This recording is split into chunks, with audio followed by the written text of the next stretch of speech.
Hi, I'm Ross Barry and welcome to Coast Community News COVID-19 update on this Tuesday, April 21.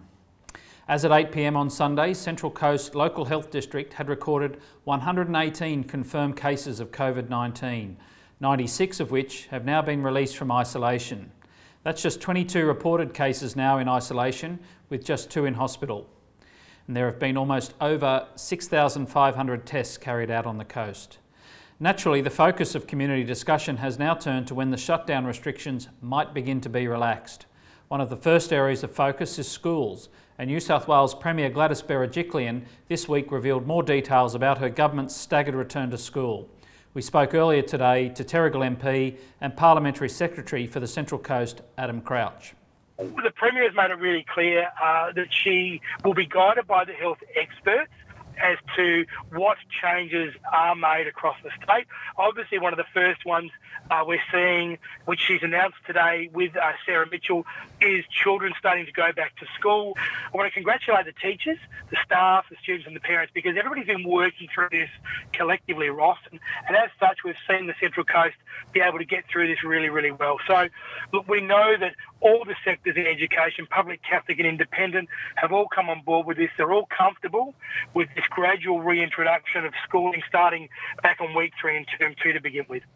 And so if we can just clarify then that school will be open one day a week starting from the third week of term 2? So it's the third week of term 2, but in addition to that, our schools will still be open every day, Ross, for students who have to go to school, whose parents can't look after them during the school day, which is exactly what the situation was prior to the end of term 1. So, essential workers who have to go to our hospitals, wherever else, no student will be turned away from a school from the start of term. Mr Crouch also spoke about recent announcements on local government workers. Let's go now to industrial relations expert David Abrahams. Thank you, Ross. Central Coast Council has signed up to a special award system aimed at guaranteeing job security for council workers during the coronavirus pandemic. This award appears to fill the gap from the JobKeeper scheme, which doesn't cover local government workers. The Local Government COVID-19 Splinter Award, so-called, will allow affected council workers access to 4 weeks special leave in addition to the regular leave entitlements. Council will then seek to offer workers alternative duties, but once these options have been exhausted, workers will then be eligible to access a job retention allowance of about $850 a week for 13 weeks, or until Council is able to provide them with something useful to do. And Council CEO Gary Murphy this morning on ABC Radio talked about the award hasn't been implemented on the coast just yet. And now on to petrol prices. Now, most of you will be aware that global oil prices have been in free fall in recent weeks in response to the fall in demand around the world. Last night, the oil price fell further to, wait for it, minus $7 a barrel. That's right. With nearly every storage tank full across the globe, oil producers are temporarily paying refiners to take it off their hands. But while crude oil might be essentially free right now, that's not the case at the Bowser. Some retailers, like the Metro and West Gosford, have slashed petrol prices to as low as 80 cents, while others, most notably run by the major supermarkets, like these ones down on the peninsula, still had a price of $1.30 today. If you do the math, that's as much as $30 a tank more. And if you want to check live fuel prices, please visit our website. They're right there on the homepage. Last week, you'll recall, we reported that the former Liberal Arts Minister, Don Harwin, had resigned his post after being found recuperating at his Pearl Beach holiday home over Easter. Well, this week, the ABC and the Telegraph reported that the local ALP-based Senator, Deborah O'Neill, had let out her holiday home at Copacabana on Airbnb to visitors. Now, we understand a preliminary police investigation found no criminal offence had been detected. The New South Wales Treasurer, Walt Secord, however, described the indiscretion as dumb and silly.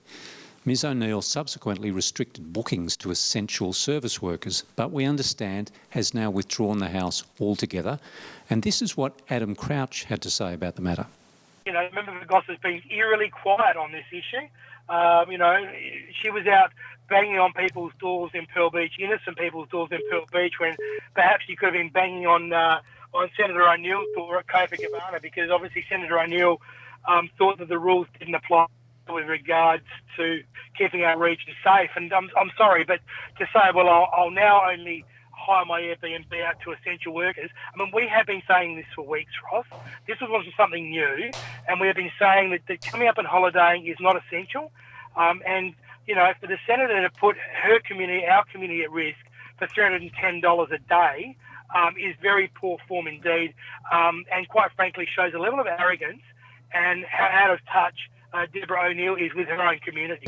This weekend is Anzac Day, but it promises to be a very different type of Anzac Day, given the shutdown of pubs and clubs and restrictions on social interaction.